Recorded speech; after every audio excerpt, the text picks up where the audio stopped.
Josh, thank you so much for joining us. I cannot count the number of times that your name was brought up in my Twitch chat from like a year ago where people were like, get this guy on, especially when Kyle had just gotten out of prison. Mm-hmm. So you have, I'll say, a touch more experience with federal prison than Kyle. And by that, I mean about 30 times as much. So can you break down like what landed you there and the surrounding situation? Because it's a fascinating it's fascinating. Yeah, it definitely is fascinating. That's one of the many colorful adjectives we can use for it. Glad to be here, guys. I know that it did take a while, and I appreciate everybody that shouted out repeatedly trying to get me on. Yes, I did. I did go to prison for a little bit longer than Kyle, although we were both at Talladega, just separated by a few razor wires. Yeah. Long story short, let me see how I've explained this in the past. I've given the rundown a few times. In 2012, I was playing an online video game known as Runescape. It was one of my favorite games from age 2004 until I just logged off of it an hour ago. And I was very, very drunk playing with a friend of mine named Anthony that was trying to download me to convince me to download a game making light of a school shooting that happened in 1999. How old are you? I was 19 years old at the time, I meant to say. So I was about to say that I was drunk. It wasn't legal already in and of itself because I was 19. So you began the night by committing a crime. I was already doing it big. I was victimless crime. Yeah, the victimless crime, not to the FBI. I did not think that the video game was very funny. I did Google it. I looked it up. I did not download it. The FBI said I downloaded it. We later had to actually make a point in court to get them to take it off the record that I downloaded it because I did not, even though the judge shrugged and said he didn't know what download meant anyway. He said, you can win on that point. I don't know what download means. That's a horrible thing to run into in the middle of an internet crime. I don't understand the downloads. It I had no possession of this game. It means I looked through the window of a store at it and walked away. Exactly. Well It's phrased. the digital equivalent. That's very, very well phrased. I wish I would have thought to say that instead of saying, I'm going to jail. Yeah, if I would have been, in a little bit of a better mindset, maybe I could have explained it better. But anyways, me being drunk and in those days, admittedly being a little bit more hairy on the neck, if you will, I decided that a third party busted in and told me I was a dumbass for discussing this particular massacre at all, for even mentioning the name of it, and encouraged me to call him on the phone and end my life with him on the phone. Now, if I'm not mistaken, that's a crime, but I don't think this guy got in trouble because my drunk ass decided, I said, I love that particular school shooting. Man, I'm obsessed with it. I'm going to do it myself. Ha, ha, ha, ha. Motherfucker, I'm just kidding. Or I said I'm being sarcastic, and I have the long transcript. I just recently moved to New Orleans, and my paperwork's all put up. But I have the long transcript where I actually said it's called sarcasm. Nonetheless, 4 days later, I also said some things that school can be gravel if I have anything to say about it. That word gravel becoming very important when it went before the grand jury because that constitutes – exactly. It constitutes a bomb threat, which gave me a new charge separate from the other one. 4 days later – the bomb squad, the FBI, the SWAT team, and the boys all showed up at my house, the helicopter in the sky, the bomb sniffing dogs that I didn't know existed on October 8th of 2012, that was, and came and got me out of my mom's house with a whole lot of empty bottles of alcohol because I was not doing too great in life. And due to the fact that I was a bit of a slacker who preferred a bit of the drink and the smoke to working a good job, a big example was made out of me, and I ended up ultimately being sentenced to 6 years in federal prison, most of which I served at medium-high securities, excluding a violation of probation that sent me back.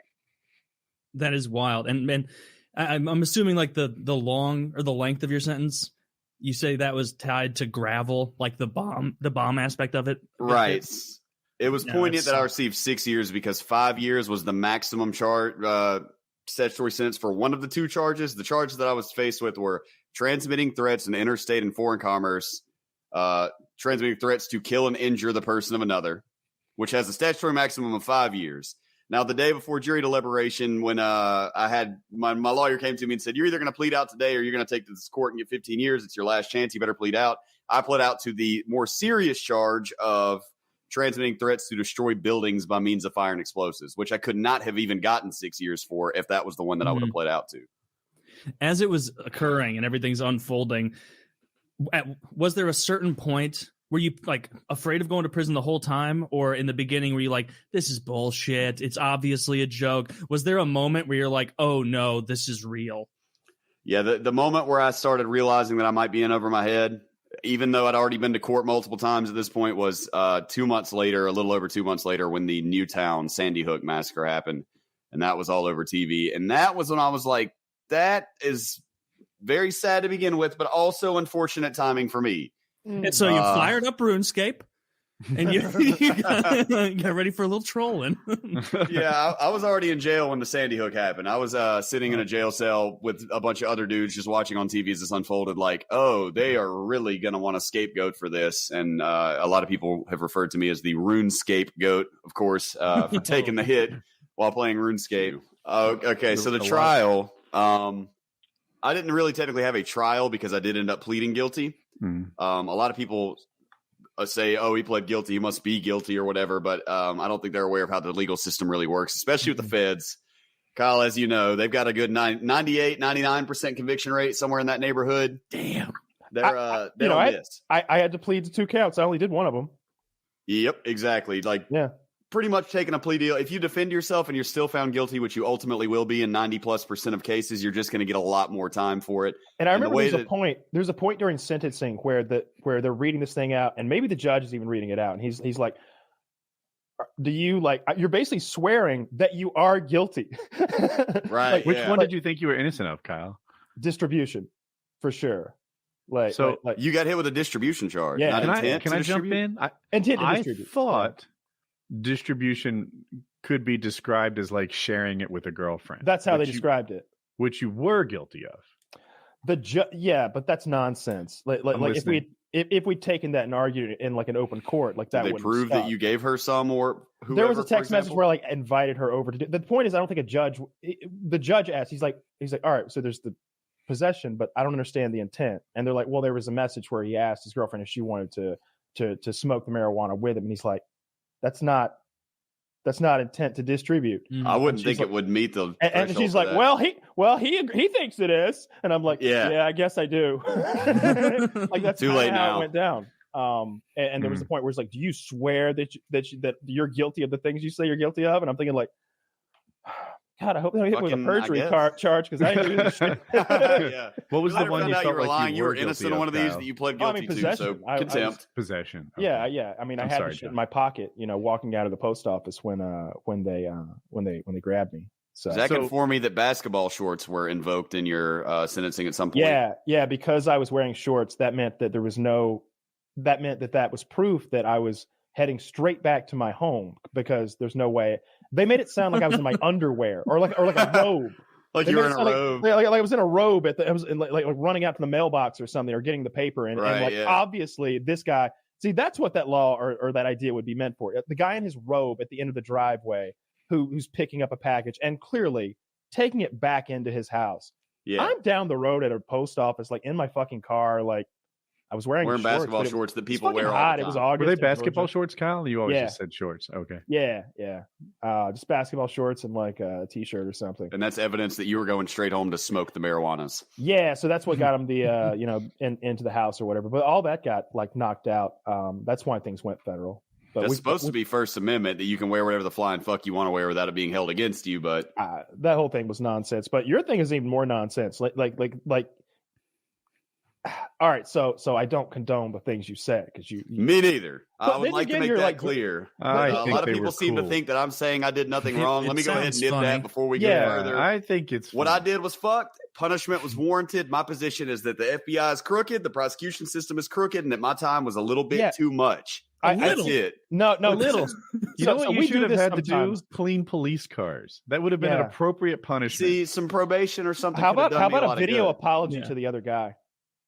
That's a little rough. The kid in Virginia that reported me, I'm pretty sure he was like 15 at the time. I don't even think he knows if you had to what apologize to him and like that's what I do if I'm the judge. You have to apologize to him and like use his screen name and like just embarrass yourself a little, and that's it. The idea of sending you to prison for like popping off at the mouth while you're drunk and barely considered an adult at 19, like you can't even buy cigarettes at 19 anymore. It's pretty fucking wild. And it sounds like there were a lot of like hedging statements. Like, I'm obviously I'm being sarcastic. I'm joking. Clearly, I don't mean this. Like, there was really only one in particular with me that I can really definitively say should have been, the clearance, if you will. It was when I did say it's called sarcasm. Point blank in the middle of my tirade, I did say it's called sarcasm, Molly, to a player apparently named Molly. And then, of course, with my very high brain capacity at that time, I said, LOL, do you like Molly? So... And you can see where my head was at. It's a 10 out of 10 joke. 10 out of 10. You can see where my head was at. Did that get brought up in the case at all? No, it actually. Yeah, now didn't. you're a dealer. They probably don't know what Molly is. Every angle that wasn't this guy yelled this threat was really downplayed. They tried to belittle the fact that it was in an online game with anonymous names where your chat disappears after 30 seconds. They tried to belittle the fact that teachers from the school wrote character reference letters for me on my behalf. The assistant principal from my middle school, who spent most of his time at the high school and ostensibly would have died in any potential attack, sat in the front row at my sentencing hearing and waved at me when I came in the door. Like they tried to belittle all of this and keep it really covered up. And I also meant to say that as far as the sentencing hearing goes, when I pled guilty at the time, there was a pending case for online threats, Alonis versus United States. He's a guy who made a rap saying that he was going to kill his wife and then blow up a kindergarten or something stupid like that in a rap song. He wrote it in a rap song, and it was a pending case before the Supreme Court. And at the time that I made my threats, the threshold for what, the bar for the crime is, could a reasonable person, a reasonable third party interpret it as being a legitimate threat? If the answer is yes, such as yelling fire in a theater or whatever, bomb on an airplane, if the answer to that is yes, then it's not protected by the First Amendment. It was constituted as a true threat. Alonis versus United States actually raised the bar to now requiring proof of criminal intent. So if I made that threat today and I don't have guns in my home and they can tell that I was not trying to do anything other than piss off this one guy and not cause a real panic, then I wouldn't go to prison for it today. What if you threatened to go to the hospital bed of a former UFC fighter and slowly choke the life out of him while you stare into his weak eyes? Believe it or not, legal. Should be legal. Especially if you make it a conditional statement, it's always protected. Like if I get drafted into the military, I'm going to slaughter that man. Yeah. The what in broad daylight provides. It's normally protected. Then no, I've run that by my buddy Cliff Hutchinson, Esquire. He said it was fine. Were there any like boomer moments to the trial where like the prosecution is trying to take advantage of like a 70-year-old judge being like, Your Honor, not only are these jokes uncouth and inappropriate, he was literally laughing his ass off, rolling on the floor, laughing at the prospect of Columbine. My friend, was there anything like that? My whole case was a boomer moment, man. From start to finish, everything about my entire prosecution and sentencing was nothing but a boomer moment. At one point in time, I mentioned the fact that my case was defined by generation gap, and the judges and the prosecutors turned bright red, dude. The judge and the prosecutors got pissed off. The judge started slamming his gavel real hard, and like from then on out, it was wild. The worst part for me was whenever we were arguing the point in my pre-sentencing hearing, they said the defendant downloaded a video game making fun of the Columbine shooting in 1999. And we argued, we said, objection. The FBI forensic analysis proved that he did not download the game. There was a Google search for it. The page was opened. The game was not downloaded, which was my story all along. The judge shrugged and goes, I don't know what the term download nor attempt to download means, so I don't find it to be relevant. You can have that objection. You win on that point. And I'm like, that was a fucking white elephant. That was a bittersweet present right there. Like, you win, but it's not changing my mind about anything. You win, but he has such little capacity to understand the ramifications of you winning that point that it doesn't matter. Oh, yeah. Exactly. And it's a helpless moment. Like I didn't have that in the marijuana case, but when we had that gun possession charge, like when I was 22, like that judge literally didn't know the law. And I had all that nonsense printed off the internet, and I argued our fucking case in front of a goddamn judge and had a meltdown. If I hadn't said that, I think he was going to sentence us to something. Like he was firing brimstone up there, and it was just nonsense. All we had done was open carried guns with carry permits. It's scary when the judge doesn't know some really relevant information. Yeah, recklessly swinging sentences out there, giving dudes 50 years and doesn't even know what the hell's going on. Yeah, it doesn't seem like there's any accountability for a lot of judges. They're just kind of do their own thing, and they're allowed to. Ironically, if you've ever served any time in jail or prison, you are not fit to determine the amount of time that other people should receive in jail or prison. You can't be a judge if you've actually been to prison. It's kind of odd, if you ask me personally. Like, you all have no concept of what that time is actually like on a day-to-day basis, but you're just handing out 50s and 60s and 40s and maybe they should life. Maybe they should treat prison time like they do with like pepper spray. Like a cop can't carry the pepper spray unless he's been sprayed with it. Yep. Maybe we should give you a little solitary confinement for a few weeks. And, that would probably do a lot for sentencing reform. I bet it would. Unironically, like that would work. Like you put some 55-year-old, 65-year-old judge in solitary for 1 week, they'll be like, "Oh my god, this is brutal. I've been giving people 50 years." Yep, exactly. What was it like? I guess there was a moment at one point where they either your lawyer or someone or whatever told you, or in one way or another, it became evident that you were going to do a lot of time, like not just 6 months. There wasn't going to be community service this time around. This was going to be multiple years of federal prison. When did that occur? When you realized that was very likely? Good question. And I will be totally honest, I didn't know until he sentenced me. That's brutal. My guideline range recommended a maximum of 2 years. My guideline range was 18 to 24 months. I was sentenced to 6. So when I went to sentencing, I did not act on my best behavior because I'm sitting here thinking, I've got this life figured out. I'm going to go in here and be me and make my point and be a sarcastic asshole. And the worst he can do is 7 months because I didn't think he was going to have the dick to give me an upward variance and sentence me to more time. His dick's 30 feet long. He sentenced me to triple. He tripled my sentence. The boy's got cojones like basketballs. He was not afraid at all to give me that much time. You felt like he upped your sentence because you're an asshole? Probably, man. That's another flaw with the system. I don't have a suggestion to improve it, man, but I don't know what was going on through his head that day, you know? Yeah, fuck the system. I said, "Hey, faggot." What did you? I don't think I fully grasped in what way you were an asshole. How did you get your sentence tripled? Okay, well, on the sentencing day, I did not go in there apologetic. I typically keep my hair pretty long and shaggy and flippy. Didn't bother to cut it or trim it in any way. I went in there with it kind of all on my face, and I flipped my hair around and I smiled a lot, and I didn't take it very seriously. They put me on the stand at the end because I just told my lawyer, I was like, you need to put me up there because I'm the only one who understands what went down. No. They've got no idea how this happened. At least let me explain. And that just wasn't a good idea, man. I got up there and they tried to burn me on cross-examination. Now, I'm a little confused because you said that you felt like your attitude got you a higher sentencing, but it was a plea deal. So you weren't like surprised at it. You agreed to it. I can't. So what I agreed to was to only be charged with one count and to not have a trial. Like, you're guilty and this is the count that you're pleading out to. That was it. There were no stipulations regarding sentence. They reserved their right to request the statutory maximum, which of course they did try to give me the statutory maximum of 10 years. My attitude in there was largely dismissive regarding like my raps that I read and stuff like that, you know, and I got up there and I just shrugged about it. And I never said I was sorry. You know, I never said I you could have represented past you. You would have done much better. Probably still would have gotten shit on, but probably a lot better. Yeah. Yeah. The judge really hated me, man. I ended up catching a violation. I was out when I got out, I went to a halfway house. I was there for 4 months and I got house arrest. After house arrest ended, I was immediately sent to rehab as a precautionary measure due to my history, not because I was caught relapsing or anything like that, which I had, but I had not been caught. Mandatory rehab. I got out. They cut the ankle bracelet off of me, come home, cool. Like 40 days later, I was back in jail on my way back to prison, less than a month and a half. And for the violation was for smoking weed and drinking beer. I went over to a friend's house, rode around in the car for a little while, smoked a joint, and drank a couple beers. Failed a drug test for it, got violated. Well, that judge gave me, the same judge that sentenced me the first time, gave me 1 year of hard time in prison, followed by mandatory 6 full months in the halfway house, a 1.5 year long sentence for smoking weed. I had an acquaintance in the county jail that with that same judge, he had absconded from his probation, stopped calling his probation officer, started shooting meth, ran from the cops when they tried to pull him over, crashed his car, got caught with meth and with needles and a hot drug test for meth. Pretty cool guy. Same judge gave him 6 months. Same exact judge. He was probably polite.